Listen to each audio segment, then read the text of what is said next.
Good afternoon, everybody. Thank you all for coming. This is our first meeting of the looking at our budget for 2021, and I'm looking forward to hearing this conversation. So the hour of 3:02 has arrived, and I'd like to call the special Kane County Committee of the Whole meeting of July 8th, 2021 to order.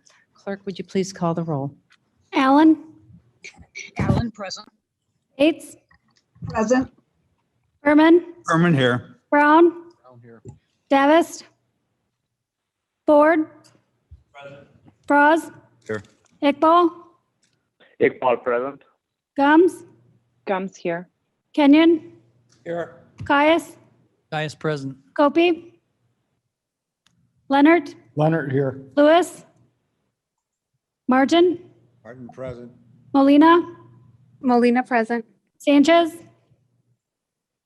Shepro. Shepro here. Silva. Strathman. Strathman here. Sturgis. Burgess here. Tepe. Tepe here. Wonicky. We have a quorum. Very good.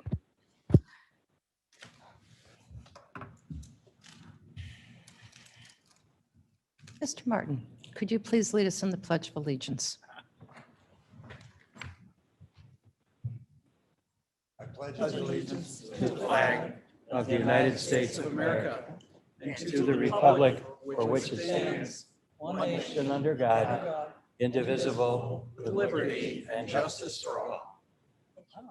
That was good. Well done, everybody. Everybody here is going to be great. Exactly.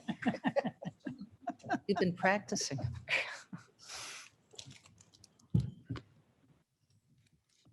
First time we've had this many in a long time.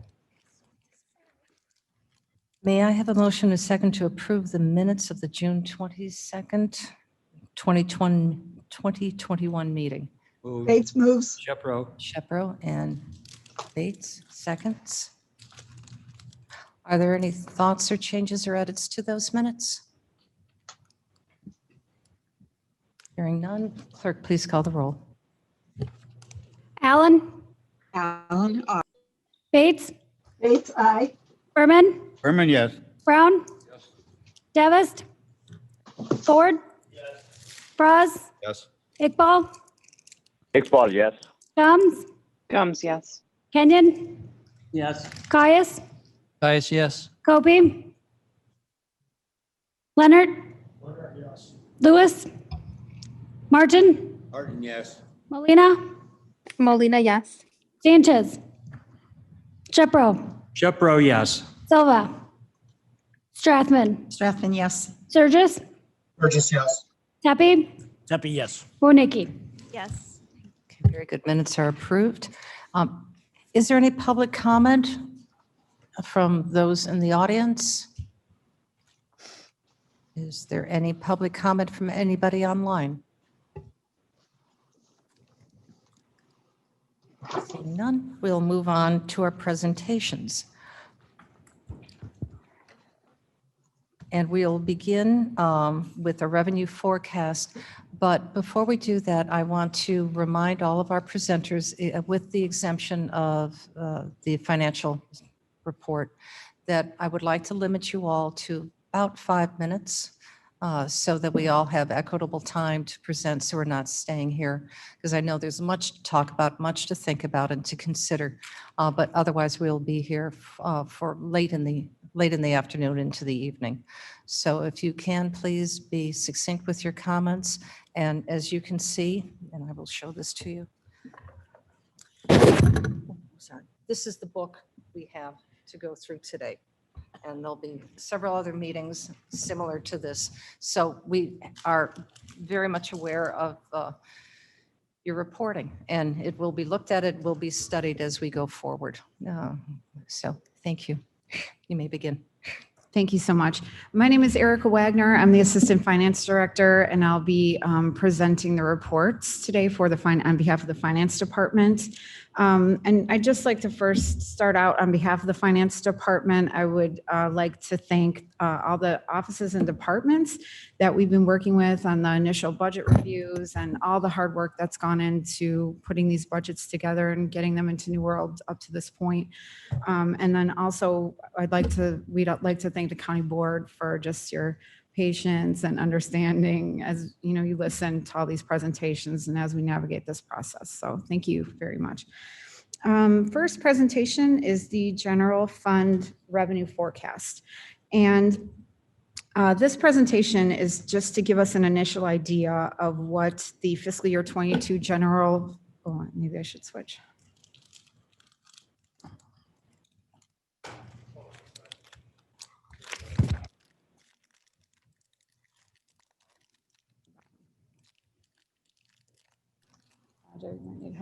Madam Chairman, while we are doing our technical issues, may I speak? Yes, Ms. Bates, of course. Is there a way that we can get a version of the book that you just held up? Is that online? Yes, I'm sorry. It is. There you go. Okay. Where can?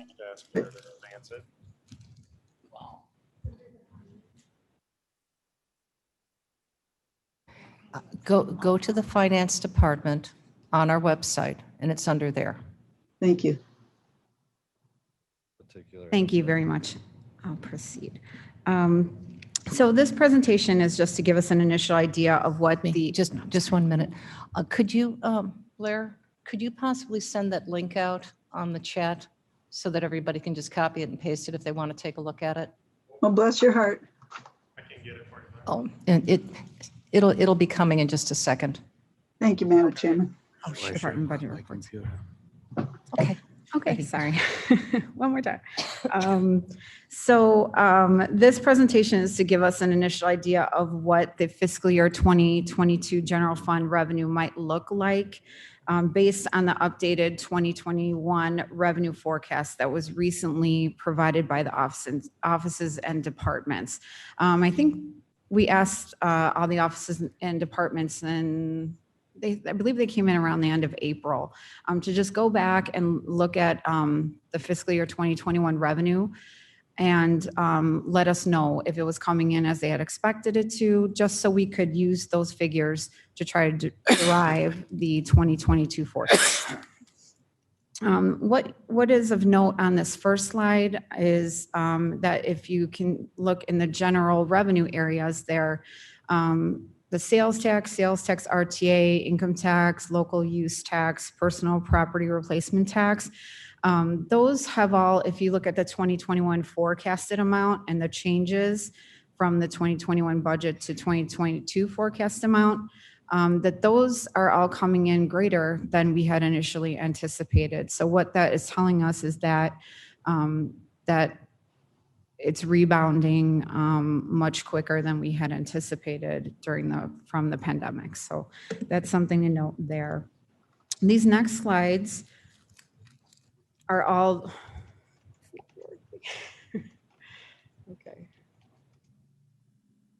okay, there we go.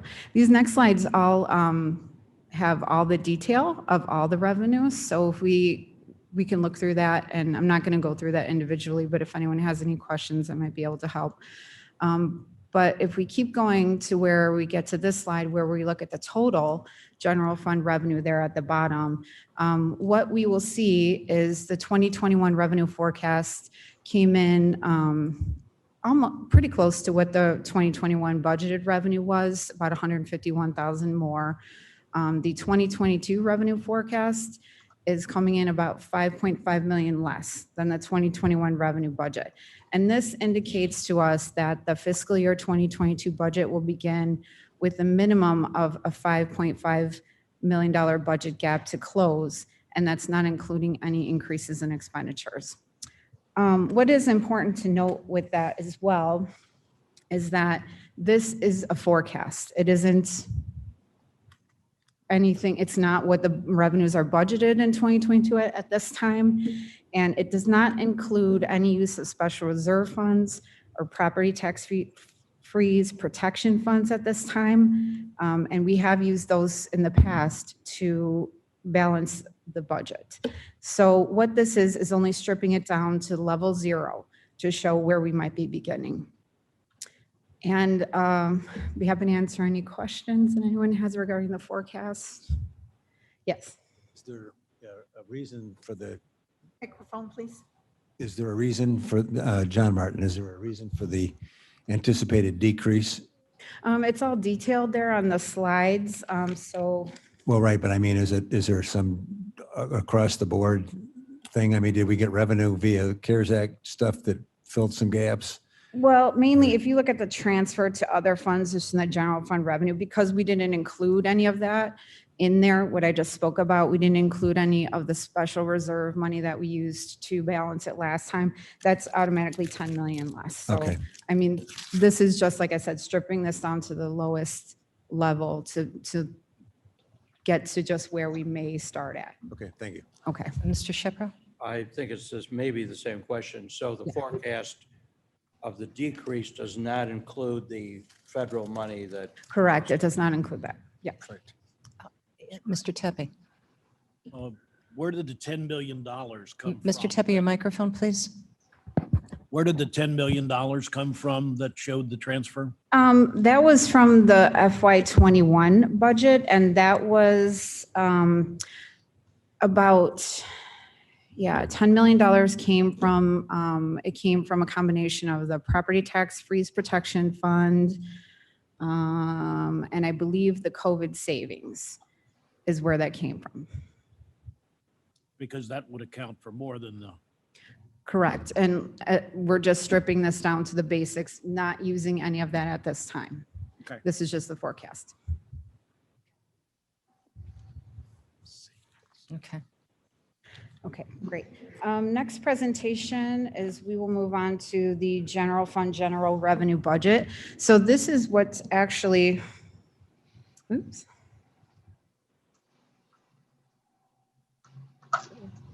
There we go.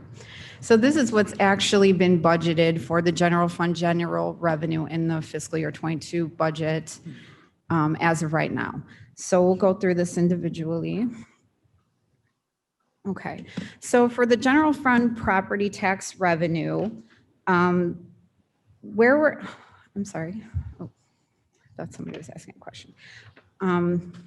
So this presentation details the general fund general revenue as it was currently budgeted by the finance department for fiscal year 22. The general fund property tax revenue is projected to be $33.5 million. And the changes from fiscal year 21 that contributes to the 1.5 million increase are due to the addition of property tax for new construction and the shift from the IMRF fund transfers due to the reduction in the IMRF rates. So that's how we ended up with that 33,466,208.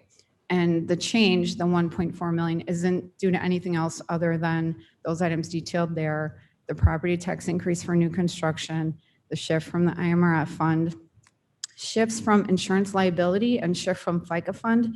It's too soon to determine what those will be. So that will of course reduce the $1.4 million.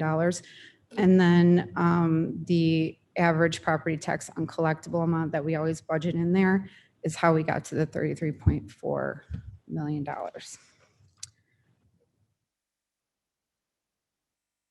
The shared state revenues based on the Illinois Municipal League and the Government Office of Management and Budgeting forecasts. Erica, I have a quick question.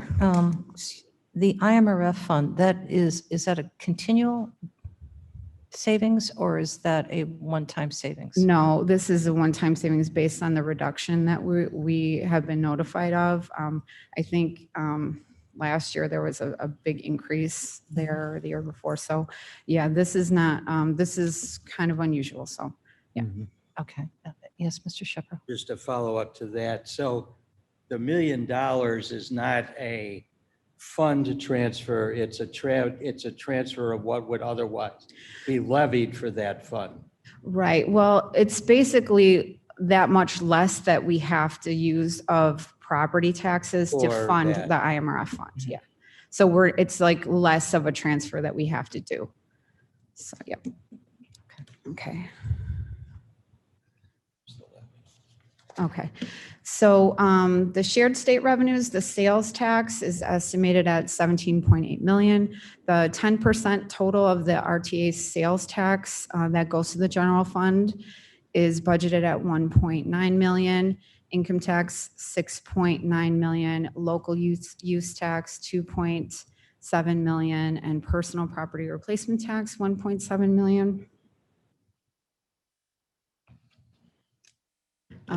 Miscellaneous general. Excuse me, Yes. can I Yes, ask a question?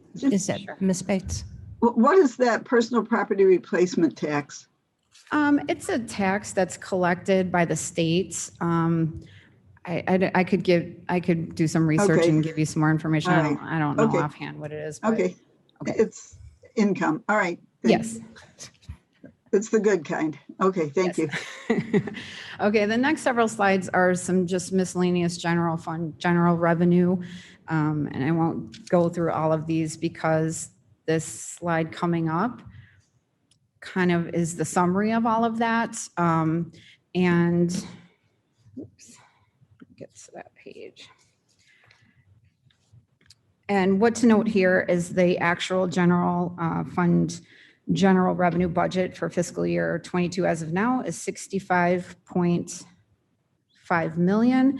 And that is coming in at 3.7 million less than the 2021 budget. And these are just the general fund general revenue. The previous forecast and slides were based on all the general fund revenue. This is the general fund general revenue.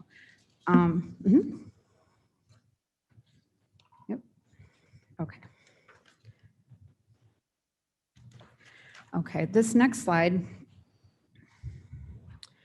is potential sources of additional revenue that the board should consider going into this budget process.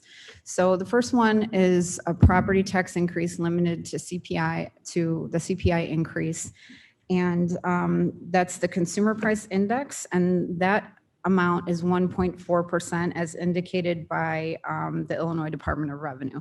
So that is the maximum that we can increase it if that was a consideration for an additional revenue source, and that's 792,000. Another revenue is estimated user fee increases, and that would be determined by a cost of service study. And 700,000 is the amount we used because that was the amount that we were able to increase the user fees based on the last cost study. Property tax freeze protection fund available balance to use is $2 million. And in total, for the FY22 budget, that is about $3.5 million of potential revenue increases if all of those items were taken into effect. The next couple things on the slide are here because the finance director wanted to point them out and to get everyone to start thinking about these other options as well. The 0.25% special county retailers occupation tax for public safety. That is a revenue potential source that requires approval by referendum, but those revenues would not be available until fiscal year 2023. So it wouldn't affect us for the 2022 budget, but it's something that could have a potential of $15 million increase in revenue going forward. Also, the local motor fuel tax increase from 4 cents to 8 cents could be adopted to fund future KDOT projects and potentially $9 million for that. And that's it. Does anyone have any questions?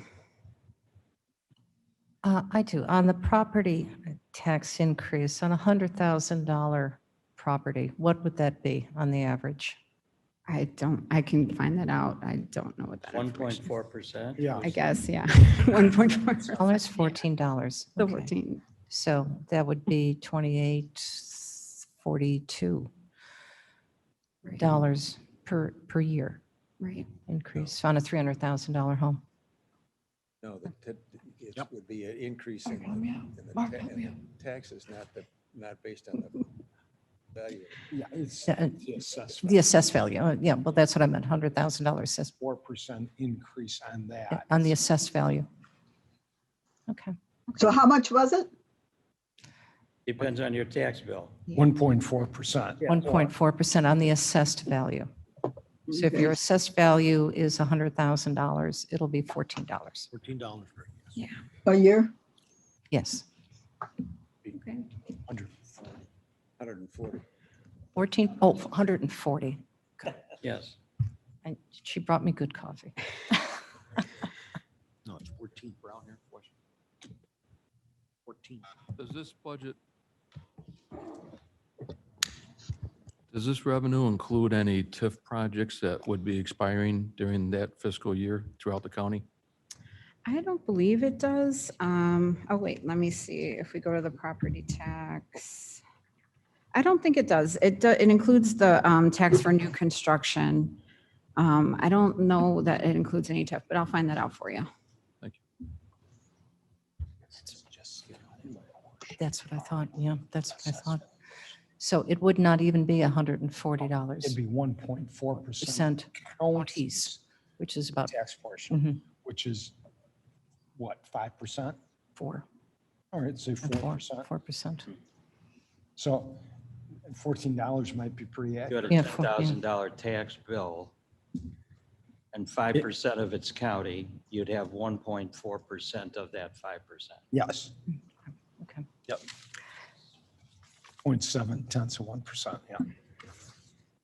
It'll be a modest increase. I think we all can agree with that. And I see on your revenue line item, if that's what you were referring to, a Tif distribution tax. Is that what we're referencing?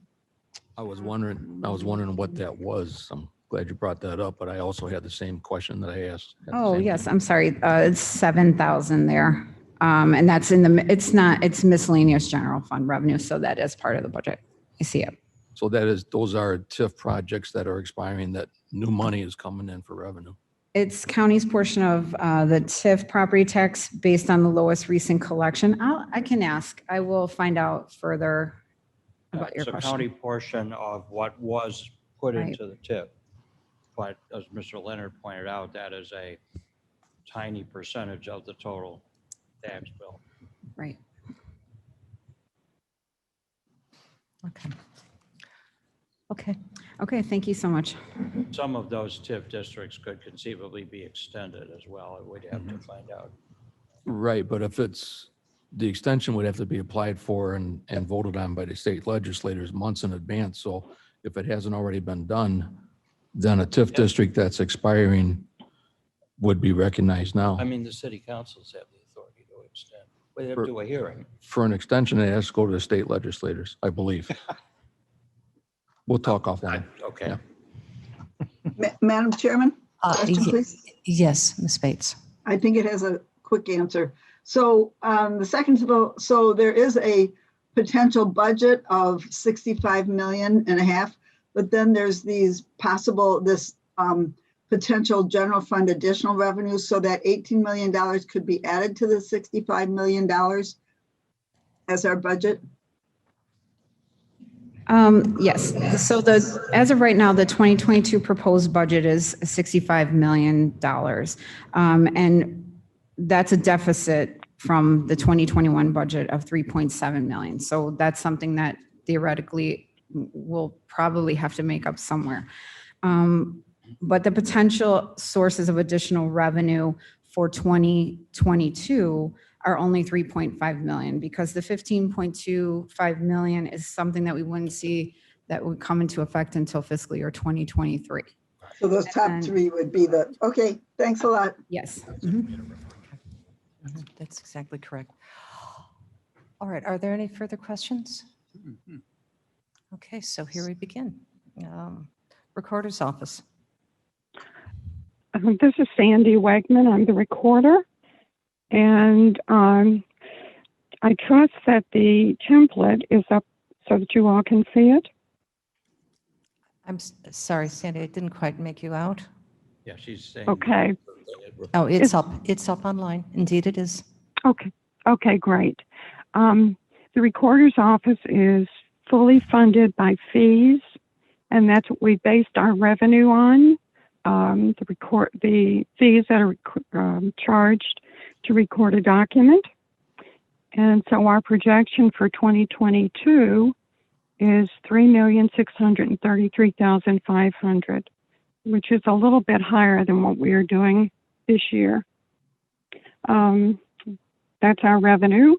And of course, whatever revenue doesn't is in excess of what we request for our budget goes back into the general fund for the county to go ahead and disperse however they see fit. So we always like to keep our numbers pretty close. As far as our expenses, you can see that we have no change in the head count. Our salaries, we have a 2% increase, and benefits is actually a decrease based upon the figures that were given to us by the finance department. Let's see. So we have contractual expenses. We have actually decreased the amount on that because part of the mileage was based upon our having to travel to Springfield or to Rockford to fill the revenue meter, and we no longer use the revenue meter. We just go ahead and include the stamp within the recorder stamp. So our budget for 2022, if you can see it, it's about $7,000 less than what it was for 2021. And as I've indicated, any monies that are in excess of the amount that we're requesting just go back into the general fund for general distribution. That's our report. That's our budget. If anyone has any questions. Are there any questions from Ms. Wegman? Madam Chairman, this is Alan. Yes, Ms. Allen? Ms. Wegman, your head count is even lower than I expected, and you've been bringing it down through the years. Can you tell me what you started with and how you've done that? Well, when I started, we had 17. Then when we had the boom in those years, we were up to 33.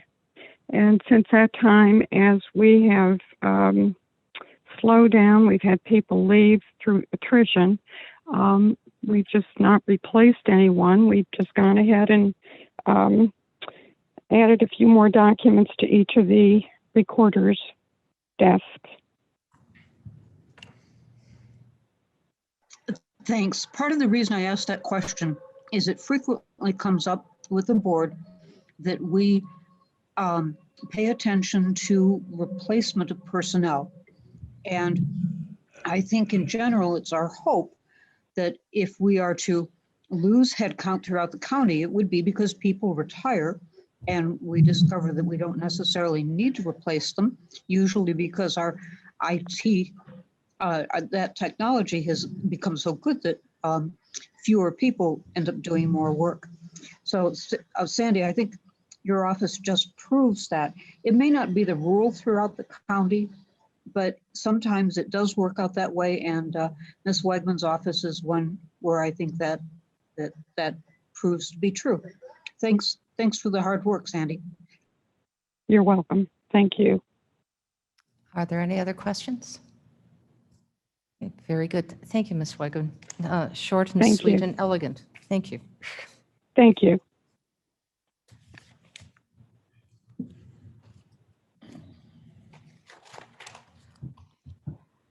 Mr. Armstrong? There you are. Thank you. My information is in front of you. Just keeping it short and sweet, I just want to highlight a few things. And Roger, which button am I supposed to push on this? One with the arrow? There we go. So my office has two subcomponents. There's a supervisor of assessments office. We process assessments. We administer exemption. We clerk for the Board of Review. The Board of Review itself is a separate subdepartment. Board of Review is going to hear assessment complaints, represent Kane County at PTAB. Here's our org chart, which we've included in there. You can see the dark blue ones are the exempt employees. Light blue are hourly employees. And then we have some seasonal that we hired mainly just to handle some minor clerical tasks. Board of Review, much smaller. There are 3 members by statute. They elect their own chairman, and those are all appointed by you. As far as our overall budget, we're looking at something not terribly different. There's a small overall increase, but it's all attributable, the increase it is, to the 2% personnel increase. So just highlight a few things. There's an increase in the revenue budget. Part of that is because of salary reimbursement. If I hit statistical targets, 50% of my salary is reimbursed by the state of Illinois. So far, we've hit them every year I've been in office. Non-union salary and wages, we have a slight increase over 2%. We have some at the bottom end that are below $15 an hour. At this point, $15 an hour is the bare bottom of a competitive wage. Just want to bring a couple of people up to match that bottom. Under contractual and commodities, there is actually a decrease there. You provided an increase last year to address some PTAB appeals and appraisals, and we don't think we'll need that in the coming year, so we've reduced that budget considerably. That small increase for commodities expense is just moving something from something that was contractual over to commodities, just a small amount.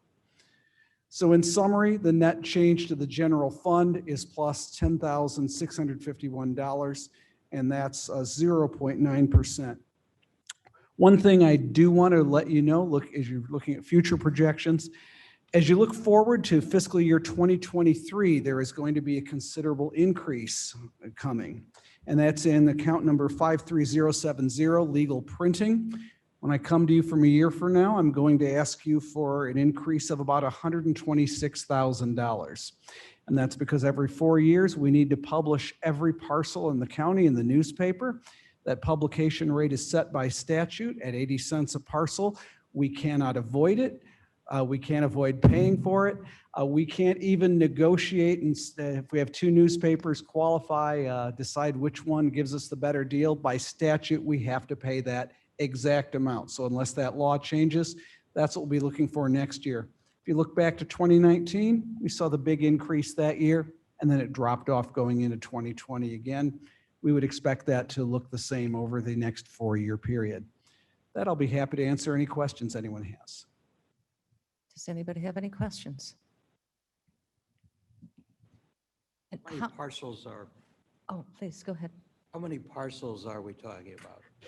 We're right now at approximately 196,000 parcels. We may approach 197,000 by the fiscal year 2023 publication deadline. I have a question about your employees. How many employees do you have who are below $15 an hour? 2. 2. Okay.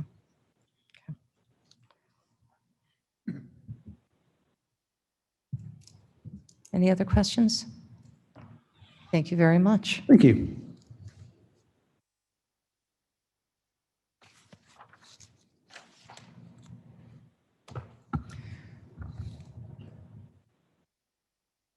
Hi, I'm Kathy Hopkinson with the Kane County Division of Transportation. We are presenting a draft of our 2022 budget. There are some revenue funding opportunities that could become available to KDOT in the next few months, and if they do, we will make adjustments to our budget.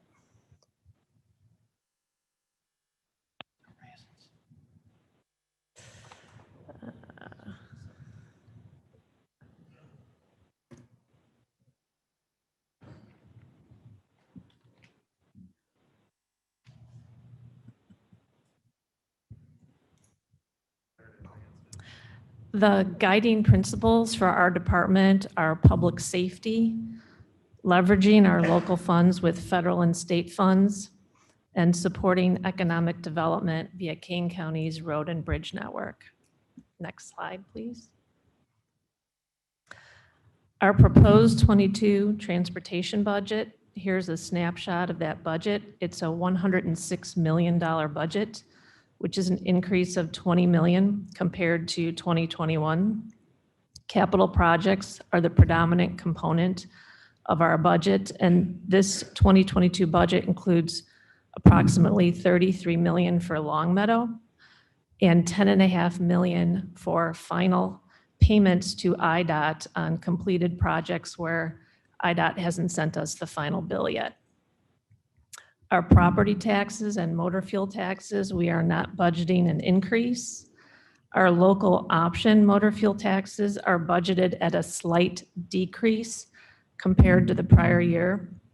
Local option motor fuel taxes are taxes on gasoline pumped in Kane County, as opposed to motor fuel taxes, which is Kane County's share of motor fuel taxes pumped across the state of Illinois.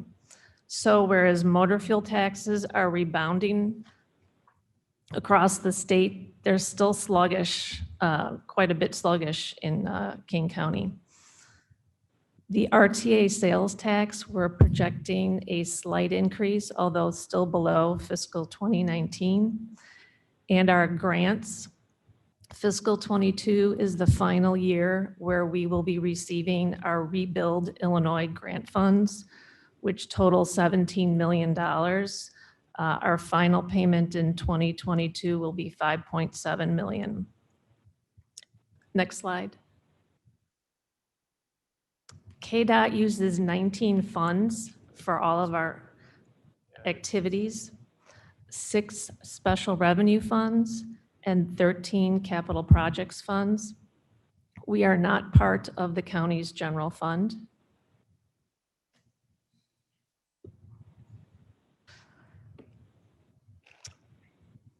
This chart is a general representation of how the flow of revenue funding for KDOT's expenses broken down into our annual recurring operations and our capital projects. County tax levies, MFT, and a good portion of our transportation sales tax go to support our ongoing operations, which include pavement maintenance, personnel, traffic signals, lighting, rock salt, vehicles and equipment. Federal and state reimbursements, grants, and cash on hand, which is a portion of which is from our local option, motor fuel tax, and the transportation sales tax, support our capital projects. New items on this slide include toll revenue, Longmeadow toll revenue. Our best estimate based on our plans to date is that in 2022, we will collect $2.8 million in toll revenue, which will be used to pay our toll debt service and our operations and maintenance costs on the toll bridge.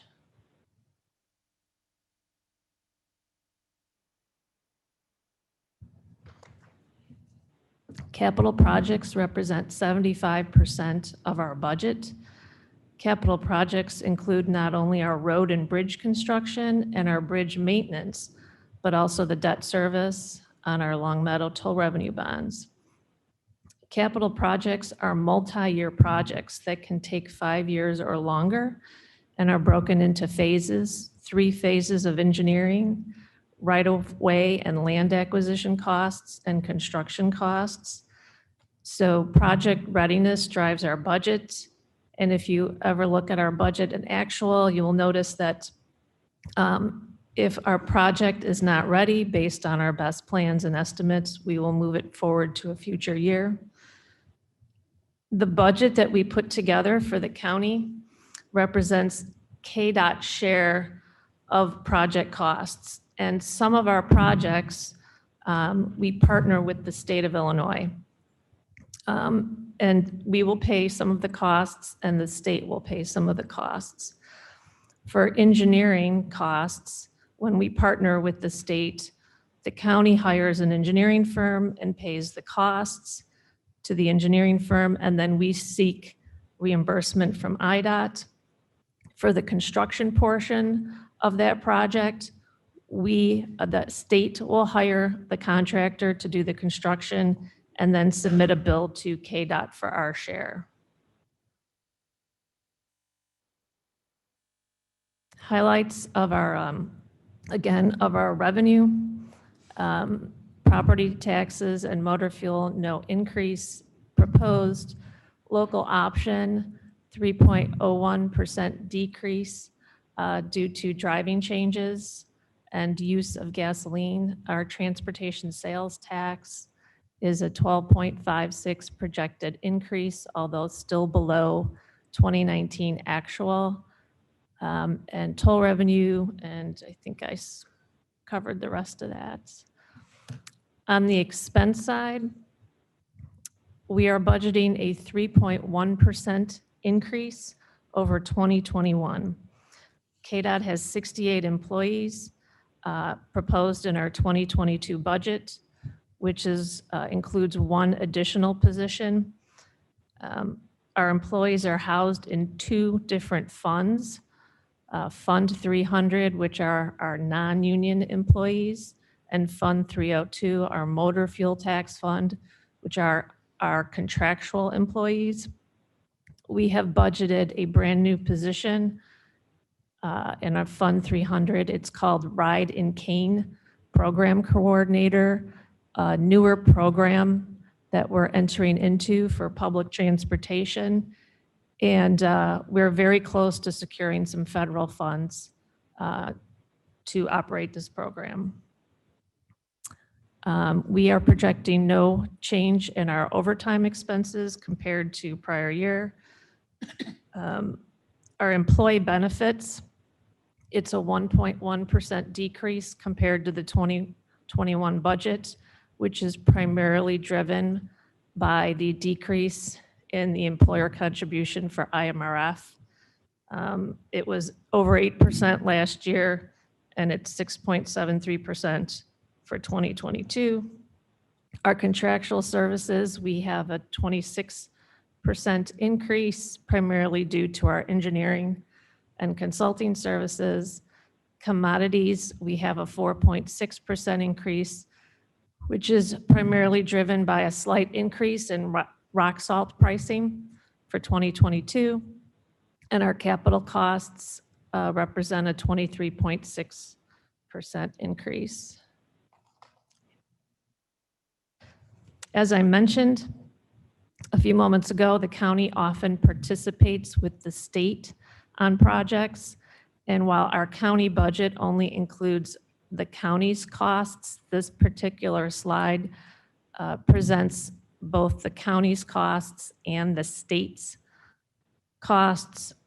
You will notice on this slide that for 2022, KDOT is expected to receive nearly $2 million in reimbursements on our engineering expenses, and over $12 million the state would be contributing to our construction costs. It should be noted that when we capitalize our roads and bridges for the annual audited financial statements, we actually capitalize the entire cost of the new road and bridge, which includes the county's costs and the state's costs. In the next few slides, we break all of our projects into project types. These next few slides are a list of all of the projects that will have activity in 2022. These are our new roadway lane projects. There are 22 of those projects. Have intersection safety and operational improvement projects. There are 13 of those. We have 40 bridge and structural projects listed on 2 slides here. You have 1 more minute, please. And 7 traffic safety interconnect projects, 3 bicycle and pedestrian improvement projects. We also have ongoing maintenance. We are responsible for maintaining over 750 lane miles every year, which we do through resurfacing, crack sealing, pavement preservation. We also do bridge inspections every year. We're responsible for over 141 bridges. We do about 61 bridge inspections every year. And our budget rolls up into our 5-year TIP, which we present to the county board every February. And does anyone have any questions?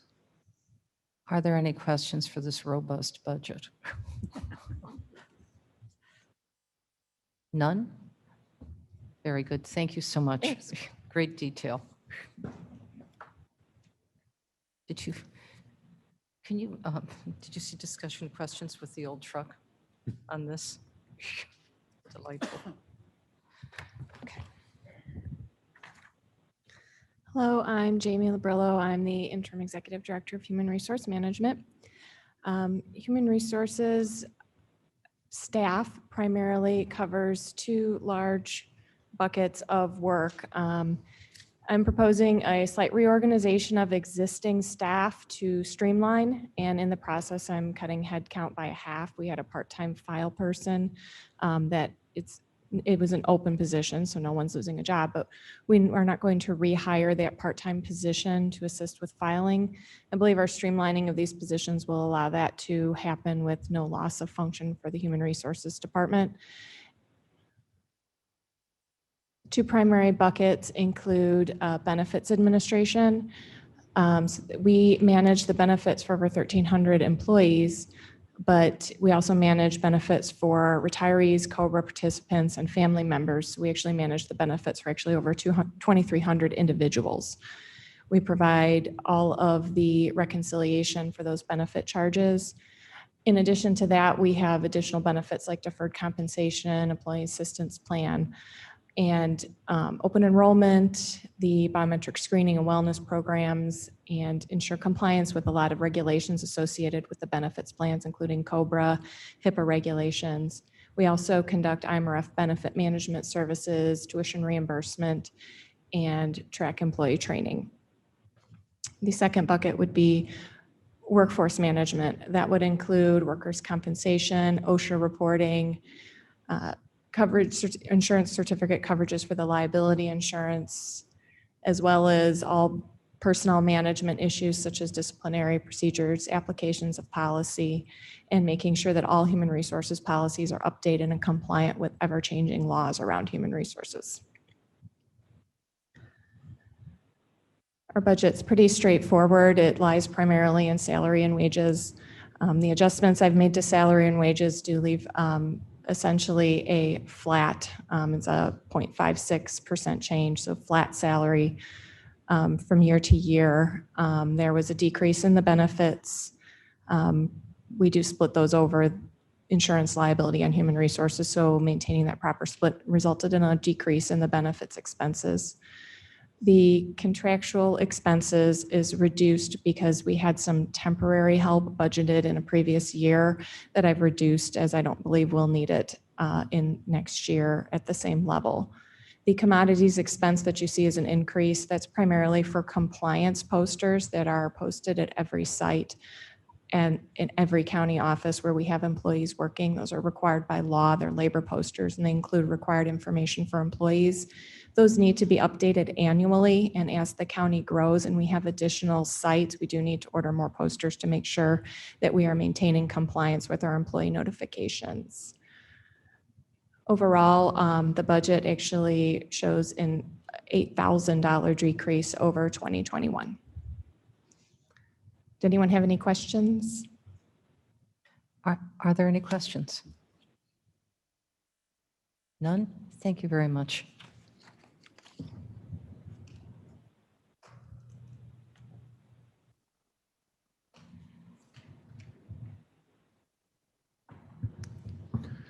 Good afternoon. I'm Mark Van Kerkhoff, Director of Development and Community Services. I'm happy to present to you our 2022 budget for our department.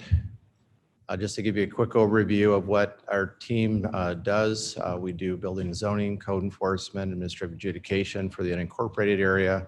And then countywide, we work on countywide planning, economic development, our new KEEP program, farmland preservation, growing for cane, and local food businesses. We provide support and work through a variety of county board committees, county development, agriculture, jobs, and also contribute to the work of the energy and environmental committees. This is our org chart. We have a very seasoned and experienced, good team across the board. Everyone is full-time salaried. We have 3 part-time that are hourly on our team. I will note, and you might hear from other departments as well, especially for newer board members, This is pretty typical structure for municipal and county development departments with building, zoning, and planning functions. But overall, our compensation level is not competitive with similarly sized counties in the region or municipalities. And other departments may point that out in their presentations as well, because it does create challenges with both retention and with replacing positions as people retire, especially those that are key for some of our functions. With that, our work is supported by a variety of funds, mostly out of the general fund, but a number of special funds that come from various sources. I'm going to highlight the 3 funds that are bolded: our general fund, and then 2 of our riverboat funds, economic development and farmland protection, both of which have the largest increases in terms of the budget. And I'll show you how we make up for that in terms of and why we're proposing those. The general fund budget, basically, we're still a revenue positive department in terms of bringing in more revenue through the permits and fees than we expend. We, like other departments, we are primarily, our capital is our human capital. That's what makes everything work. We have budgeted the 2% increase for salaries, and then there's a budgeted increase for benefits. Otherwise, all of our other operating and commodity costs are flat from the same from last year. Our economic development, we're focusing, working through the Jobs Committee and Agriculture Committee predominantly on priority activities of launching a countywide economic development organization, promoting the Fabulous Fox Water Trail for tourism, supporting our agriculture and local food businesses, and expanding broadband. The funding sources for those priorities come out of Fund 400, which is funded from the Riverboat Fund. Our internal request for this year is the same as it was last year. Going through the process of the increase in the budget, we're proposing to use more fund balance that we have, and that shows up in the cash on hand. But we're also really aggressively going after other potential funding. Our own American Rescue Plan funds could be used for some of these activities. We're also looking into every possible grant that's coming out of the federal programs, and have worked with Madam Chairman and with our congressional offices to submit for opportunities for their earmarks. So here's how that shakes out in terms of budget-wise. I won't park on that. It does support some of our team's salaries through the proportion of their doing this work. And with that, I'm happy to answer any questions. And then I'm going to be followed up by Janice Hill to briefly present our farmland protection budget. Are there any questions? Thank you very much. Okay, I'll move on to. Yes, hold on a second, Mr. Martin, yes. I have a question directed toward the Riverboat Committee. What constraints do we have? I mean, all these budgets come forward and everybody has a riverboat line item. And we know that those funds have decreased and are going to continue. What constraints do we have relative to segregating those funds to county use or charitable public distribution? Do we have any obligation within the terms of those funds to make the distributions? I don't believe so, but Mr. Berger, Scott Berger would be the person to answer that, I believe, for detail. Mr. Leonard. I think Mr. Leonard can respond to that. You know, I think also too, in the past, historically, what we have done is we've allocated approximately 79% to internal programs, 21% to external. And there are 3 criteria to base the allocations on, and that's environment, economic, and energy. Education, excuse me. So those 3 items are the criteria for people to decide whether or not they qualify for potential grants from the riverboat. But the breakdown, I think your question was, what is the allocation? Do we have a mandatory allocation, or is this just a? No, it depends upon what we receive every year and what we have in reserve. Okay. Are you asking, do we have to stick with the 79%, 21%? Yeah, I'm kind of baiting the group. If we have need of this, money to maintain county programs, can we in fact say that that's what's going to happen?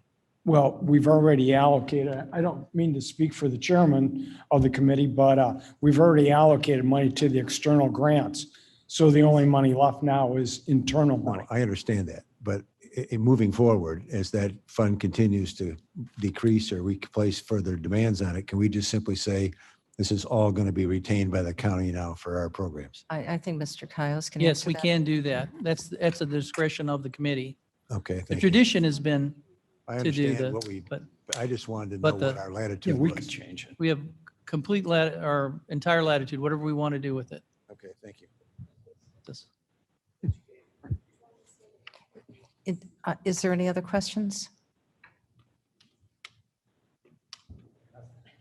No? Oh, okay. Farmland. Hello, yes. I'm pleased to present the budget for Fund 430, which is for farmland preservation. And I will move this forward. There we go. Thank you, Mark.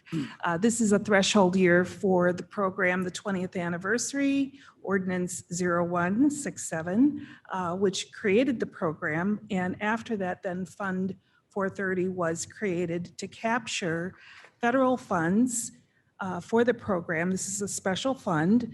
We do receive federal farmland protection funds to fund the voluntary easements that we fund for the program, and we match those with riverboat funds to be able to, for those families that do want to protect their farm, purchase development rights and place a permanent easement on the land. And so we have, since the start of the program, always had a waiting list of farms that are interested, families that are interested in protecting their farm. And we've had, as the slide shows, over 19 million in riverboat funds and a federal match of 12 million. Now that's not a complete one-to-one because we do have expenses, program expenses. And at the beginning, our easements were a little bit more expensive than one-to-one, but it's been highly successful and the program is moving forward. At the beginning, we had 5 million that was invested in the program and lots and lots of interest in the program continued on to accelerated quickly to have 25 farms enrolled in the program. At the recession, we kind of dropped down in our riverboat funding, but we were able to pivot with our Growing for Cane program, which is a very successful local foods program that we were able to bring in a complementary program for our smaller farms. We've used, again, grant funds only for that, bringing in $500,000 of grant funding for that. Today, we have a new program with a new revenue source that is also federal funding, and we were able to participate in that statewide program. That's a 5-year program of federal funding that is brought to us that guarantees quite a bit of money for our farmland protection program, but we have to bring our match to the front at the beginning, which is a little bit different than in the past. We have to show our money right at the top to be able to participate, which luckily we do have. We have cash on hand, which I will show you for this program. And we had 2.856 cash on hand that we're able to move forward to accelerate a cohort of farms that we have on our waiting list. And we are also asking for $5 million in riverboat funds. That is slightly higher than when our last couple years request of 300,000. We do need that additional money to be able to have contractual funds to support those transactions that are needed to close those farms and contractual services of experts to do the whole farm planning that is needed for those farms. But luckily, we have that cash on hand to be able to do that and bring those 1,600 acres in a group forward. And we'll continue to also participate in what I'll call the traditional farmland protection program, which we bring one farm through a year at least to keep that funding coming to Illinois. Because if you remember, we are the only county-based program in Illinois. If we don't apply for that, we lose it and it'll go to another state. So we'll always keep our foot in that just to make sure that we are at least doing one farm in that program. So this is the line by line item.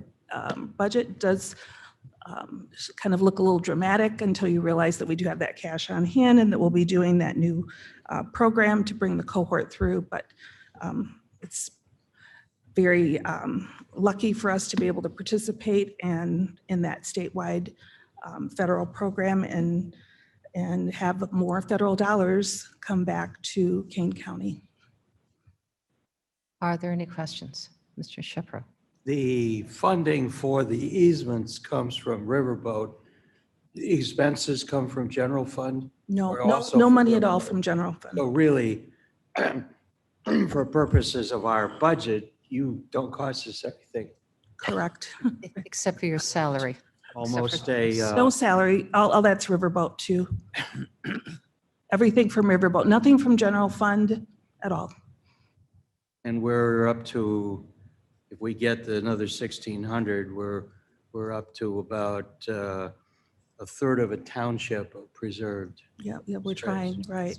And then the more obviously that we show that we can do, then the more that we can bring in over time. And as Mark mentioned in his previous presentation, we continue to apply for other grants as well, so that we can advance funding as well outside of local funding. Bates, please. Yes, Ms. Bates. In the E&E committee, in the environmental committee, we're using riverboat funds also, and we're thinking that it'd be better to move people over to the general fund because the riverboat funds are depleting so much. Is that a wish of yours as well? No. No. Is that going to affect? Is that going to affect farmland preservation? No, we are not anticipating that. We have not been before the committee yet, but I think we have a successful track record of bringing in a high amount of federal funds, and that is not our request at this time. Okay, good. All right, I get it. Thank you. Yeah, Ms. Winnicki. Yeah, thank you, Madam Chair. This is a unique and a tremendous program, and as Janice said, we're the only county in the state of Illinois that has this program. And I'm just curious, Janice, how many acres do we have now total? We have about 6,000 right now, and that includes even some donated easements, which has been awesome. And we have primarily purchased, it's completely voluntary, always a waiting list. And I will say too that I have to say that with the credit of this board, the Agriculture Committee, we have been able to leverage, it's not only the finance and the commitment of the financial commitment, it's the policies, and to be able to bring in that other funding, like for Growing for Kane and the other funding that we're going for. It's that reputation that we have and the partnerships that we have with Farm Bureau and the other agencies. That's how we are able to bring in money. Is the waiting list very long right now? Yeah, we do. And I have to say too that if you remember the Compure funding that we received from Compure Financial, and we were able to survey our Growing for Cane farms, our smaller food farms, and that land can be very much at risk. We heard from those farms, we have over 4,000 acres of farms that represent in that area of food farms that are interested in easements, be they term easements or permanent. So we need to explore that as well and how we might move forward with that over time. Yeah, thank you so much, Janice. You've been so dedicated and perfect Thank for you. the program. Yeah. Madam Chairman. Yes, Mr. Caius. Chris Caius, yeah, just, we don't, and to that point, to the type of agriculture that's being, or the use of the land, we don't dictate once it's been preserved, exactly the use for that, whether it's organic or anything like that, just as long as it's preserved as a farmstead. That's correct, but I will say that with the new statewide RCP program, the requirements for more conservation work on farm is what's going to be required. So that means the outcomes that are being expected by the federal government are better soil management and better water management on farm, which is what our goal is anyway. And we'll be achieving the Illinois nutrient loss reduction goals that we have established. So that's a win-win. But the reason that you'll see more funds in contractual is we need to bring in more resources to our farmers, because in this area, we just don't have the people that are needed, especially the federal staff that's needed to support our farmers to do that. They want to do that, they need to do that, but they need assistance. So we'll be recruiting people to do that. But in terms of the crops that they grow, that's not what we're interested in. If they want to do conversion, we'll have the experts to do that. If they want to do expanded vegetable production, we'll have the experts to help them do that. That's a separate program from the preservation. It'll be built in so that if they want to, correct. So if they want to do that, and in the survey, we did find out that many are interested in that, which is good, but they need the support. Thank you. Any other questions? Madam Chairman, I have one. Alan? Yes, Ms. Allen. Janice, do you happen to know how much we have put in of our money and how much the feds have put in of their money? In other words, what has been our leverage?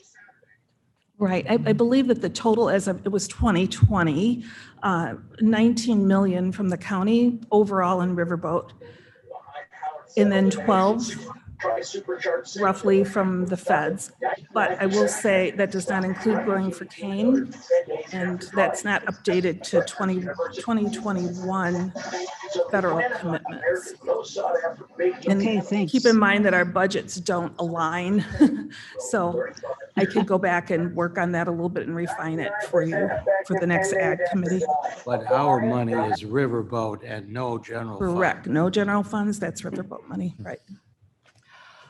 And we're the only, I believe we're the only locale across the country that uses gaming revenue. Oh, we're either very smart or way off base. Very smart. It appears to me that, Ms. Hill, your report is far more, for the board, a very well supported Thank you. Thank you. initiative. Thank you. Thank you very much. Oh, you're welcome.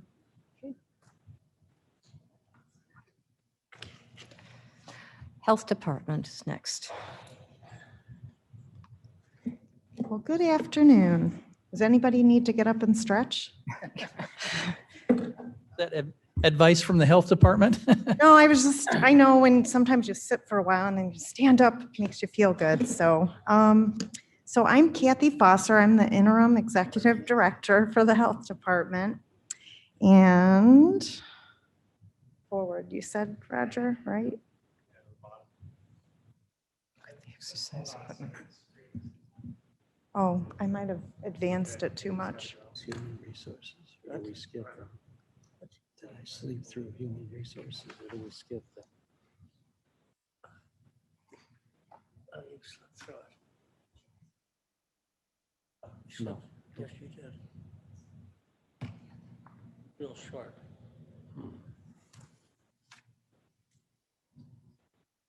See, we could have put some music on and have everyone stood up. Are we having problems moving it? That's weird. Unless I'm not doing it right. Oh, it is. It has.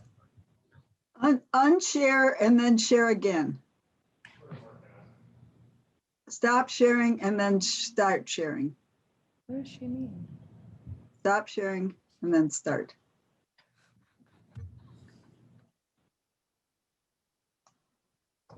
Yeah. I just saw it there.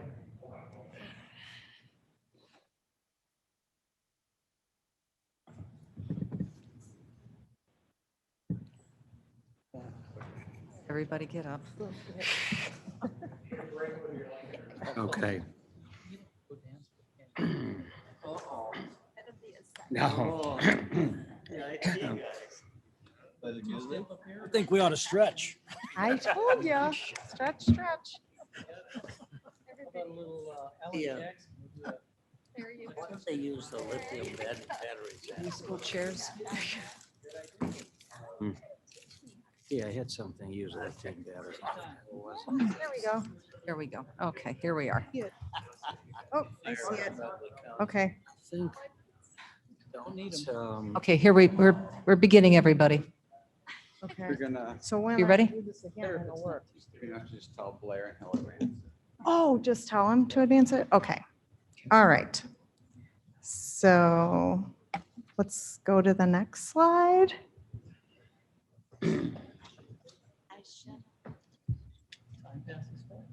Okay. So this is an overview of the budget revenue sources from 2017 through 2022. You will see with the health department, we've been fairly consistent level over the years with the exception of course, the pandemic. So that's where you see 2020 moving right up there and 2021 slightly, but then in 2022, we're starting to go back down. Next slide, please. And then here we have the budget revenue summary with from 2021 and 2022 with the changes. And of course, the biggest change you'll see is because of the COVID-19 grants are significantly decreased. You'll see the 3.3 million there that is decreased. And then there's also a difference down when you look in transfers in. That's also because of COVID. That's why you see such a significant decrease there in revenue. Next slide, please. And then here we have expenditures where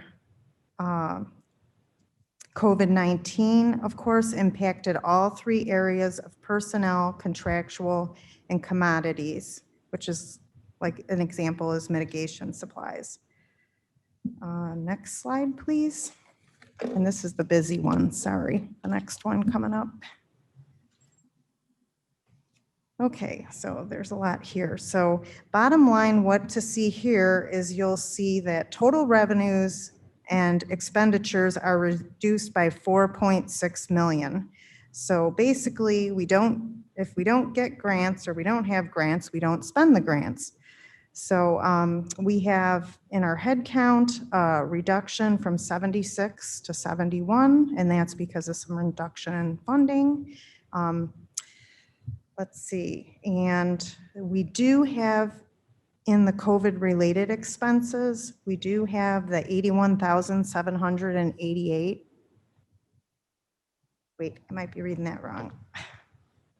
Yes, 81,788. So that's what we were able to allocate. We will be looking to see if we need to, in the future, we might have to request more, maybe through ARP, or we will look through more grant opportunities, but we will definitely be keeping our eye on this one. And let's see, next slide. And here is our required presentation of our organization chart. We basically have 4 divisions. There's 71 positions. And so it's 67 regular and 4 seasonal positions. And next slide, please. So the recap is the health department has a proposed budget that is balanced. And with this will support all our post-pandemic environmental challenges that we're going to have. We anticipate mental health will be one of our biggest, so we will be looking at grants to pursue for this for sure. And then also we will be relying on our strong community partnerships to help share in the cost of public health programs. So we will continue to foster those relationships. The budget will support our infectious disease control efforts, environmental health services, public health nursing, emergency response, and community health programming. This will support the 10 essential public health services, as well as our Illinois public health mandates. And our resource allocation management is vital, of course, in funding these key programs.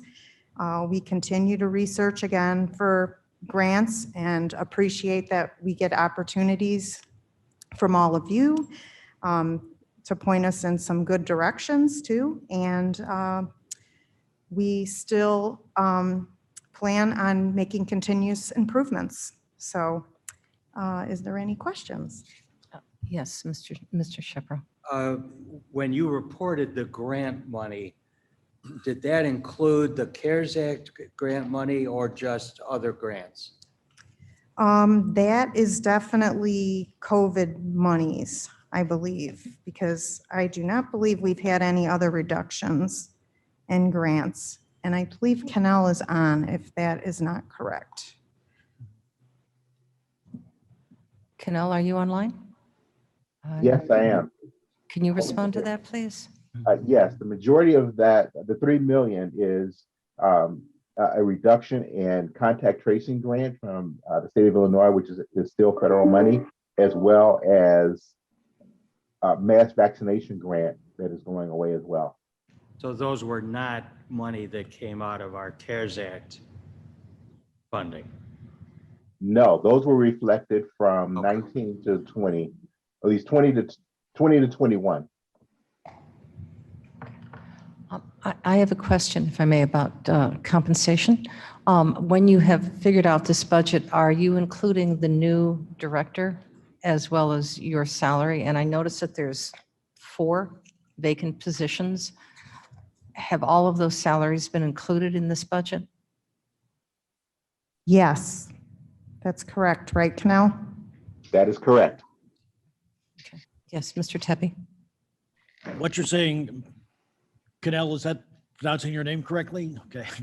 What you're saying is that there are 4 vacant positions that are included in the organization chart? Yes. Yes. Okay. And how many positions, are there any other unfunded position? Are there any other positions that have been funded through the personnel costs that you're estimating? I'm sorry, I don't think I understand the question. Are there, well, the health department had funds available in order to provide temporary increases, and it was based upon positions that hadn't been filled. And I just wanted to make sure that you're saying that there are 4 empty positions that you're requesting that we budget for right now, correct? Correct. All of the positions, including the vacant positions, are fully funded either through grants or our regular revenue, which is property tax, permits, and well as some reimbursements. Okay, thank you. You're welcome. Any other questions for the Health Department? None? Thank you very much. Madam Chair, Sturgis here. Yes, Mr. Sturgis. If we had questions for any specific department, is it okay if we just reach out to the presenters afterwards, or is that discouraged? How are you recommending? How would you like that done? I will defer to previous board members who've gone through this. Should it be centralized going through the Budget Committee, Finance Committee, or should we do it individually? Because it's something, the reason why I'm asking is that we all need to hear that information rather than just being all one. So I'd rather a question asked and we can all have that knowledge back, because there may be similar questions that have been addressed, so we don't burden our directors with the same question over and over again. What is your recommendation? I'd say. Yes. My reaction would be is that I think if you have a question directly for a director, ask it, and if the process appears to being abused, then we could reconsider it. But I would think a lot of questions aren't necessarily questions that we would all have. And that seems to me it gets cumbersome if we save all the questions for the budget committee and slows the process down.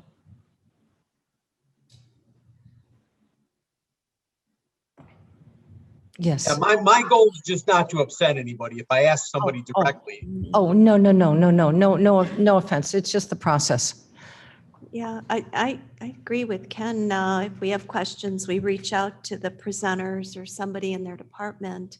Because virtually that's what we're doing today is we're sitting here listening and Correct. asking any questions we may have. But we all get a chance to hear the response. Yeah.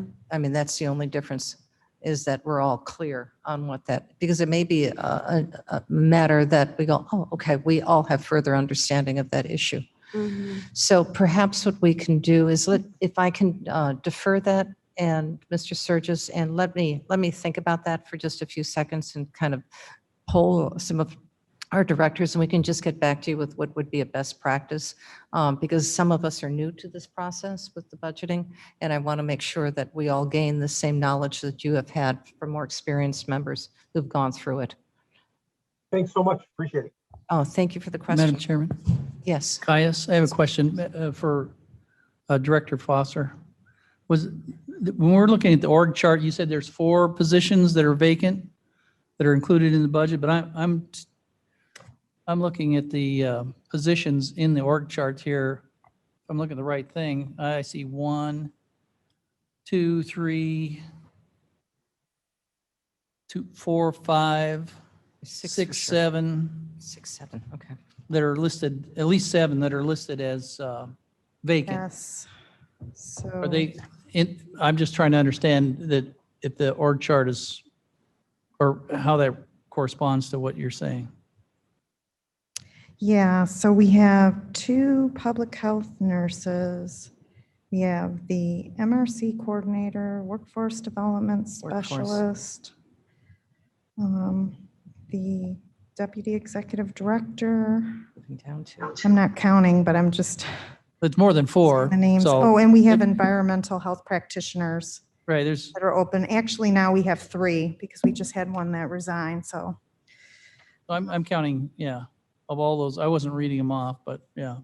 Coordinator, vacant. I guess some of them are seasonal, but Yeah, I did not count seasonal.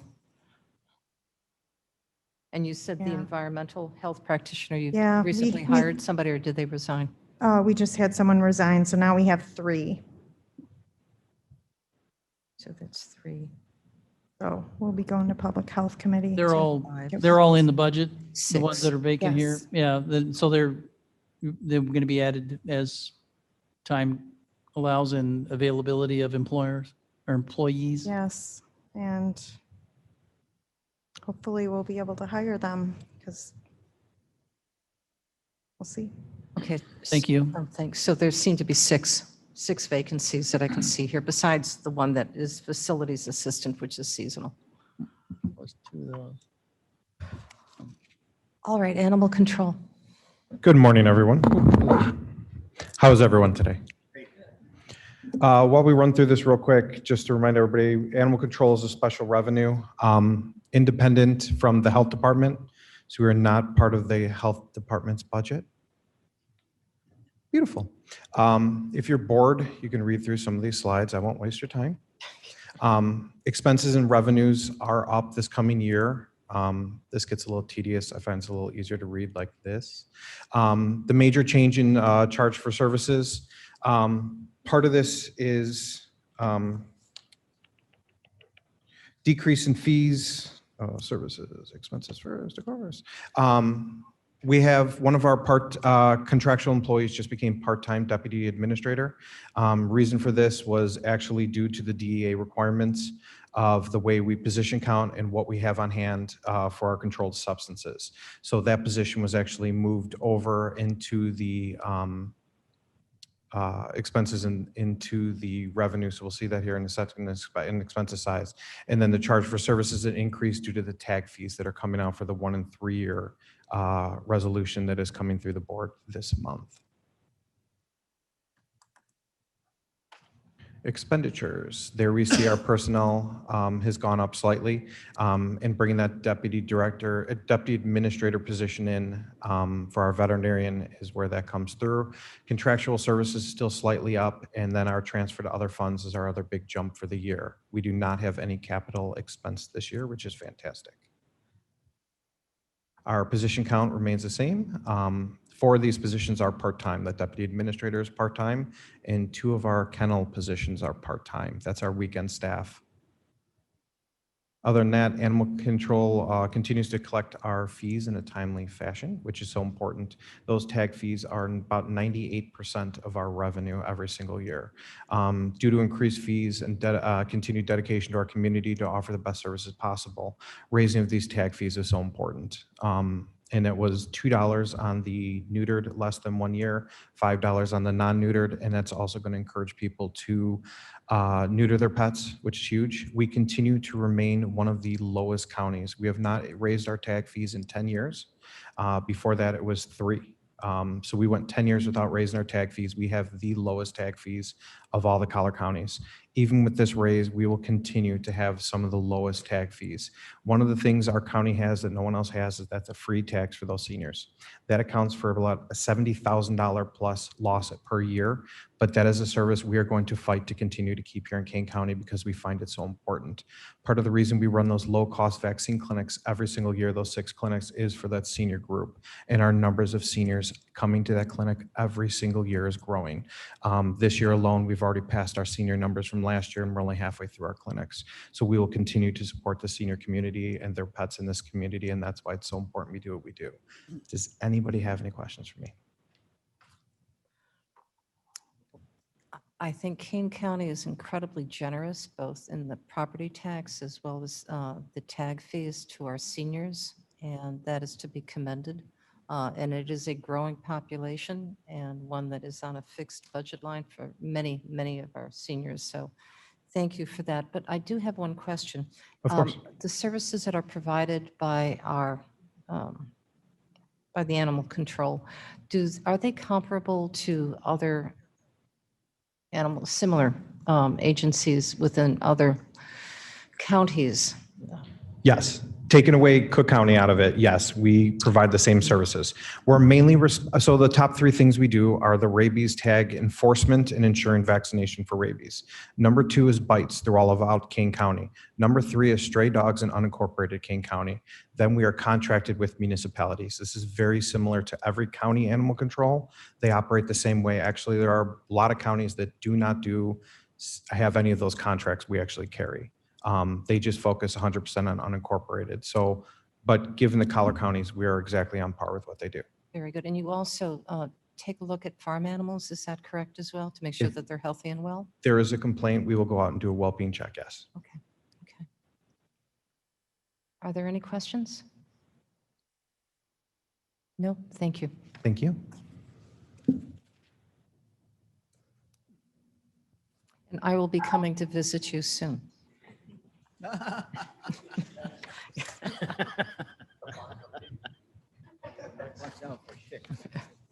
All right. Ready? Good afternoon. My name is Roger Fonstock, and I'm the Chief Information Officer for the Kane County IT Department. Just wanted to begin by thanking Charles Lasky, who's our Deputy Officer. He supports us in administration and running the department day to day. He and Brooke Hampel did a lot of work trying to help us get an understanding of our budget and putting this together. So Charles is back here. I just wanted to thank him. But, you know, IT and the things that we've been going through in the past year, I think have really been a dynamic change and challenge. We've experienced a lot of growth in different areas that we didn't anticipate, and we stretched and bend and hopefully didn't break too many things.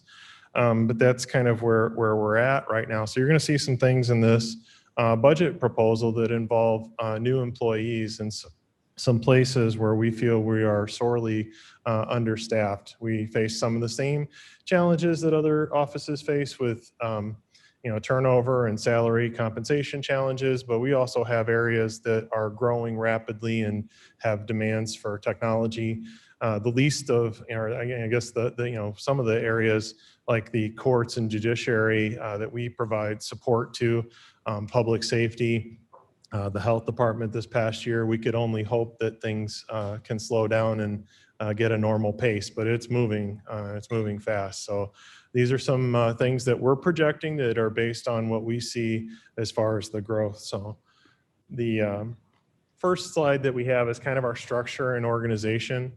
And you'll see the different services at the bottom. Those are probably more important. We provide network and telecom to the entire county. There's about 2,000 fixed lines in the buildings across, about 30 buildings, 28 buildings. We also provide cellular services to all the people that are mobile and in the field. We have computer services for desktops and laptops, probably another 2,000 devices throughout all those buildings and locations, not to mention 7 or 8 cities at any different time. We support all the applications and databases for most of the offices and departments, whatever is required or necessary of that.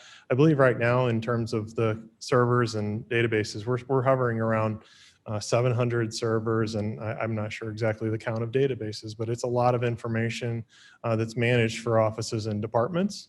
And then we have our administration group, which helps us with purchasing, procurement, and project management and oversight of the different things that we're trying to implement for offices and departments. The bottom 2 categories are GIS, which is mapping. They handle the mapping and splits and parcels and getting all of that information in for the tax administration and some of the decision-making processes and development, permitting, those types of things. We'll go over GIS budget separately because that's a special revenue budget. The last piece is the judiciary support team. This is something that we're looking at with the courts, with the judiciary and the partners and stakeholders there. This last year, we've been trying to build on the foundations that were put in place when we bought the court case management system. And some of these positions are directly related to supporting the courts more thoroughly. So if you look at the head count, Charles and I are the leadership team. The administration team, it looks like there's a lot of people in administration. That deals with cellular telephones, service management of the telephone bills, accounts payable, accounts receivable. We actually do receive revenue and chargebacks and other things that we have to bill for. And then day-to-day operations of the office that we have to do payroll, HR, other things that we support. We also handle the county's main information line. So when you dial the number, the 3400 number for the county's main line, it goes to IT. We have people that answer that as well. But these are the people that are handling our day-to-day business. Network and telephone group is 4, computer services 15. Computer services is all the support people and all the people that run the servers and desktops and laptops. They're supporting that 1,400 employees every day. So if you look at it from a percentage, it's about 1 to 100 ratio. We're outnumbered 100 to 1, okay? So the reason that works is because we believe that the county's invested in good technology. We have good software and hardware, and we also have good people that work in the offices and departments. So it makes that possible. And I think that's a good thing to point out. Applications and application development and databases. Like I said, we operate, I believe the count is well over 100 databases and applications that we run for the county. And we have 11 people that do everything from maintaining the applications and databases to creating new applications. We have a buy commercial off-the-shelf software first kind of mentality. And if we cannot find something that's best of class or something that can be purchased, then we look at building it. There are some things that government does that you just can't buy. So you have to build it. But our current headcount is 39.55. We split some staff between different funds and budgets. And we are looking at 6 new positions, and those are itemized in there. So if you look at the dollar figures, these are the differences between 2021 and 2022. The net increase is $662,000 on a $3.5 million budget. So I think that's around 9%. A good portion of that is health and dental as opposed to just the salaries themselves. but the net increase is $662,000. So what are we looking at and why are we concerned with the 6 staff members that we're proposing? Desktop support, content on the web and putting more content out there for offices and departments, dealing with the day-to-day network administration to handle all the requests, remote work, wireless requests. What we find is that we are working a lot more hours into the evening and on weekends, trying to accommodate things that are needed. And we think that the additional staff would help a lot with those things. You have AV analysts, lots of online meetings and web conferencing and teleconferencing and video conferencing. And we have kind of stretched our AV or audiovisual capabilities to their limits, I think. And then lastly, communications analysts and specialists. A lot of the outreach that has been done in the past has been organized under different funds, whether it's under the riverboat or it's in a different office or places. We're seeing a need to produce more communication material, whether it's assisting a department or assisting an office or creating content for the county board. So those are the types of positions. I would tell you that as kind of the rubber band stretches, we're trying to look at what other offices and departments are doing so that we can meet their needs and help them. Very few of the things that we do in IT are for the IT department. It's supporting other offices, supporting other departments. If those departments grow, it impacts us. So we have to have more people to support the growth that they have. And that's just the nature of what we do. So a lot of times we hear about the growth or the emergency or the crisis or the pandemic, and we haven't had time to be elastic and expand to it. We just have to meet the needs with the people that we have. But if this is ongoing and continuing, that's the type of staffing that we think would be adequate. So contractual services, these are things that we use for software, hardware, maintenance, and contracts. We're seeing a slight increase in that of $65,000 over last year. And if you look at it, these are the types of things that we buy with that money. And we're seeing everything we send out for pricing and bids affected by inflation, increased costs, increased labor costs. So those numbers reflect about a 10% increase over last year. I would tell you that many of those things we negotiate and work with finance and purchasing, try to get the best bids, the best prices we can.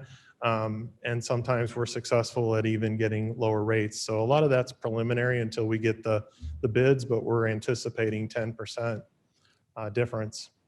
So areas of concern, obviously, every year our maintenance costs for software and services is going up 3 to 5%. We monitor everything as close as we can. We try to get the competitive pricing and bids. We're trying to hold the line and see where we can, leverage our relationships and the things that we do to see if we can get better pricing. The last section of our budget really for this meeting is commodities. We're a net increase of $500, which I think is nominal. We have done a lot of work in our print shop and getting materials out. Whether it's the printing supplies or office supplies, things that we need to use in the office, but printing is a lot of what we do. We operate the print shop and we print everything from stuff for health department to the different elected offices and departments. I know during the pandemic and COVID, we printed a lot of stuff for the health department that went to the COVID expenses and CARES Act expenses. So our actual spend over that was probably closer to another 50% over that based on just CARES Act printing, which was paid for out of a separate fund. But that's another area that we're watching is how does that evolve next year. We also buy some computer parts that are non-capital, just small parts. So Blair, I don't know if I'm getting a slide. Did I get it? There we go. Okay. So these are the areas of concern again. 2 minutes. Okay. I think these are all common. We're pretty much flat though in terms of commodities. So in review, the IT department, outside of looking at staffing concerns and the support requirements, we generally feel we're a good steward of the county's money. We try to get the right resources applied to the right problems. It's not perfect. It's very difficult to do. We have a lot of balls spinning at the same time. One of the areas that we think is really important is the desktop replacement and the computer replacement program. This past year, we added a tremendous amount of computing power to the county. As that ages in the next few years, we're going to have to look at whether or not we want to maintain it at that level, or do we want to try to curtail some of that. And you added probably 20 to 30% more desktops and laptops and devices. So as that ages out over the next 3 to 5 years, do you want to replace it? Or are we going to go back to a more in-office kind of environment?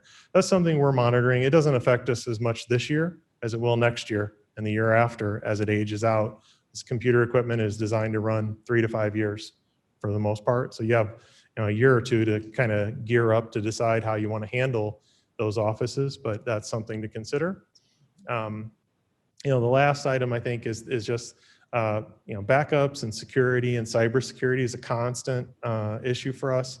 And some of that is intelligence on our part and the other is contractual. And we're going to be talking about that as well in the coming months.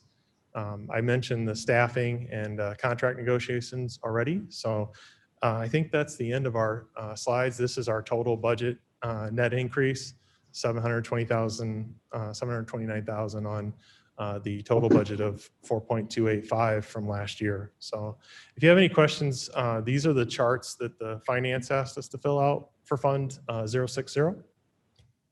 I'd be happy to answer any questions about that. We have a couple of other small budgets that are in there, but. Mr. Shepherd? Who is the 55/100th person that I don't see a 0.45 elsewhere in your head count?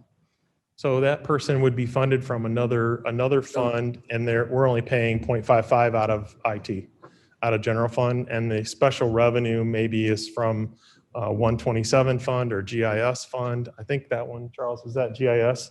So GIS is paying the balance of that employee's salary, and we use that person across both funds. Mr. Tepe? Would you explain to me the difference between Fund 60 and Fund 385? Sure. So Fund 385 is Web Technical Services, I believe. Is that correct, Charles? 385? I think I have it up here. No, okay, 385. Okay, now I know which number we're talking about. I didn't know it was on there. So 385 is for a county association that we're the lead agency for. So it's the Illinois County Information Management Association. There is a group of all of the CIOs and top IT people in the state that basically pay, I think it's like $35 to be in the association. We email out notices, and we have, I think it's 2 annual meetings that they host. And we're the lead agency for that, so it's a special fund. You get the job. Yeah. And then this. Yes, yeah, Mr. Frost. I just want to say that we really need to support IT as far as competitive salaries. They're in a dynamic industry, and we have a lot of competition to get good people. And I think everybody here knows over the last year, I mean, we've asked them to step up in just about everything we've done, whether it's the redistricting, the VAC sites, the multi-use facility. We just keep piling on. And they've always succeeded and stepped up and done what we've asked of them. But we really need to back Roger and his team up with some competitive salaries. So I support this budget completely. Very good. Hear, hear. The one thing that I do have to reflect on is that as we are working into a more flexible work environment and any of our computers that are being supported there via laptop, but also perhaps there may be computers, and I am unsure, equally at the office. So they have the computer at the office as well as the computer at home. If that is, that's obviously an additional expense. And what that may look like going forward as we offer not only more competitive wages, but also that flexibility to have a home office as well as an office here on site. And perhaps I don't see this on here, but I'm just reviewing it now. If you could forecast what that differentiation may look like, that would maybe be helpful so we can go through that projection as we're looking at developing that policy to move forward, because that if we're looking at 3 to 5 years, and if that's going to be Yeah. best practices, which seems to be certainly with the private industry. Will we do that as well here as at the county? I would offer that during the COVID, we did scale up our remote access equipment and services. And again, as that rolls through its aging process in 3 to 5 years, it needs to be planned for. So we have some time, but it will come back. Okay. Any other questions? So Thank you, Roger. we have I'm sorry, I think we do. Miss Allen, was that you? Thank you, Madam Chairman. I just wanted to say that the rollout of our staff to work from home or to work from wherever was seamless. And Roger and his team just made that happen. Part of the problem here is they make it look too easy. We may not appreciate the fact of the many hours and people's labor that went into that. I know that there are employees of ours who said that the fact that they could work from home was just a lifesaver. When your parents or your grandparents, your aunts aren't able to help with childcare, when you're trying to balance your career and your family, this kind of technology allows us to do that. And it's just a magical thing. And I want to say thanks and try to say I'm sure I'm not appreciative enough either of the work it takes to do that. And I hope we'll continue to support Roger and his team. Thank you. Okay, thank you. Madam Chair, we had one other budget, which was GIS. It was a very short 3 slides and one of them's cover. So the GIS budget is also under IT. And we have Tom Nikoski who helped prepare this with his staff back here. But I will cover it real quickly because it's special revenue. It is not general fund. So this department is supported from the fees from the recorder's office. So it's independently funded outside of the general fund. This is the organization between the CAD team and GIS manager. Those staff positions are unchanged. We're still at 11.05 and 1 for the part-time. So it's same staffing, 0%. There's an increase, obviously, for the 2% raise that they proposed. And if you look at the budget sheet, you'll see that it's basically flat over their revenue. So revenue and expenses match their revenue generated from the fees, matches their expenses. And generally speaking, there's a couple minor moves in balancing wages and countering that from some transfers that they have from cash on hand or cash in their fund. If you have any questions about that, I'd be happy to answer them. Tom's here also. Any questions on GIS? Thank goodness we have such a sophisticated GIS department, especially as we go through this remapping process. Oh my gosh, it's a blessing. All right. Thank you. Thank you. Almost done.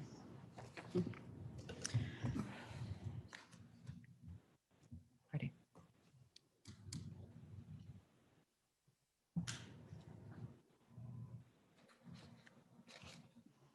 Okay. The Finance Department for the fiscal year 22 budget, we are asking for an increase to increase the part-time payroll clerk to becoming a full-time payroll clerk. So that's 0.5 of a position. And also the difference that you'll notice on the next slide too is the budget analyst position will be funded 100% in fiscal year 22. We had a budget adjustment to fill this position in fiscal year 21, but we did not budget for the full year because we knew the person would not be working the full year. This is the Finance Department org chart. This is a slide representing the savings resulting from the competitive bid process. Purchasing is also under the Finance Director. And this underscores the significant value of the competitive procurement process and the importance of the Purchasing Department's work.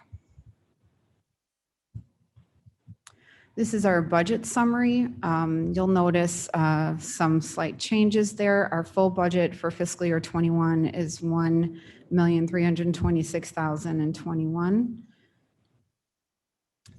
Some details on some of those changes.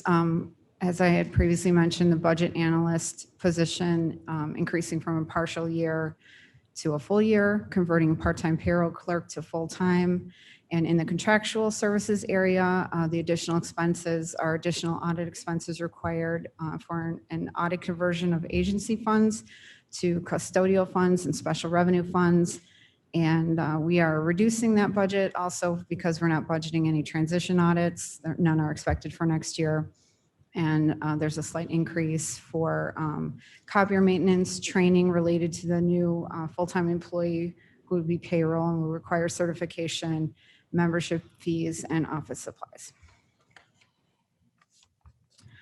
The next couple of slides just are an overview of how the finance department has increased both output and value since 2013.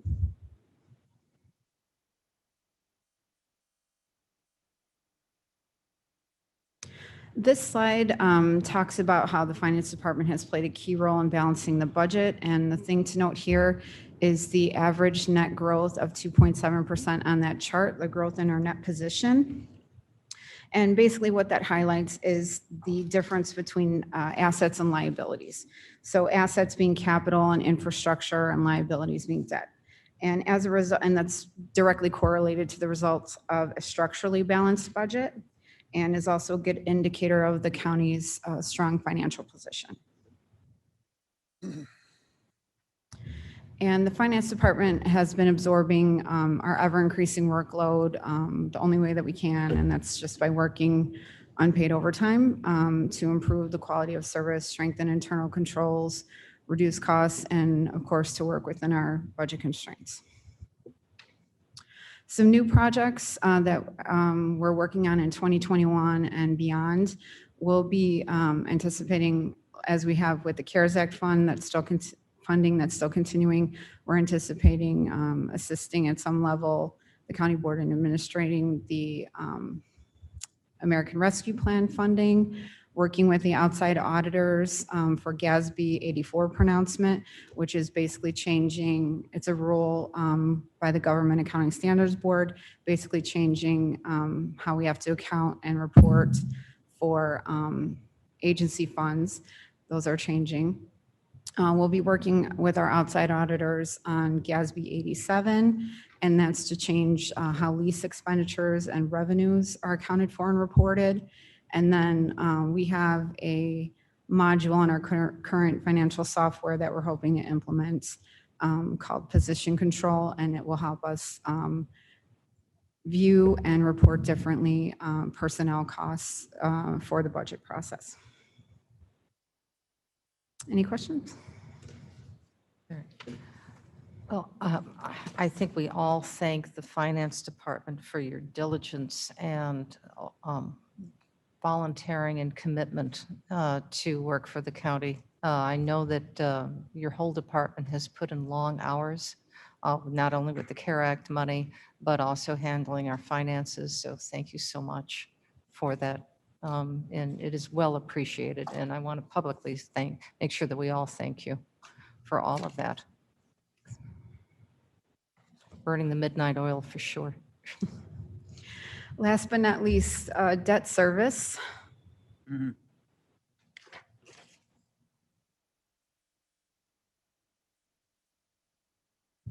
Okay, so this is just a couple slides to detail how we have budgeted the debt service for fiscal year 2022.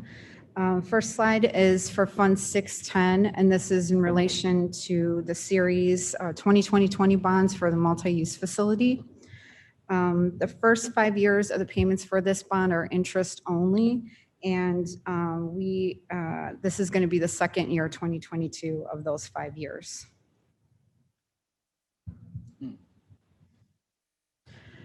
Next is Fund 622, the Recovery Zone Bond Debt Service, and this is for our Series 2010 bonds, the Recovery Zone bonds.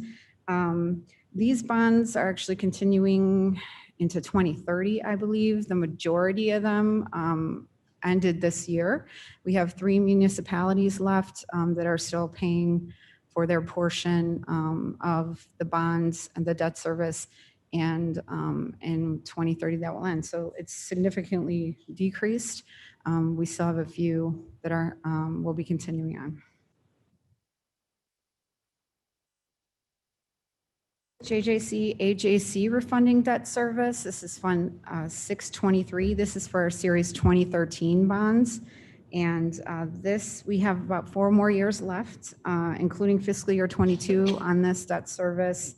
And this is actually in direct relation to the multi-use facility bond payments, because when we're finished paying the principal and the interest on these bonds, that's when the multi-use facility principal will start.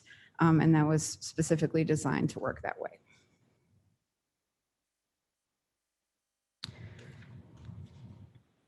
And then last, we have the Longmeadow Capitalized Interest Debt Service Fund bonds, Fund 625. These are Series 2018 bonds, and these are also interest-only payments until 2023. And that is when we're anticipating the toll bond revenue is going to start being received to start paying the principal for that. Any questions? Any questions on this? Thank you. Thank you. Very good. Very nice. All right, the presentation has been completed. Let me turn my notebook back. Yes. I'd like to make a comment. We just look at these departments, they're exceptionally well-run. We are so lucky in Kane County. This didn't happen yesterday. They've been building themselves. People before us allowed them to build their talents. You just don't find this everywhere. They're well-run and they get along with each other. Just pat yourselves on the back. Be lucky you're living in Kane County. It may be expensive, but it's worth it. We have great people here.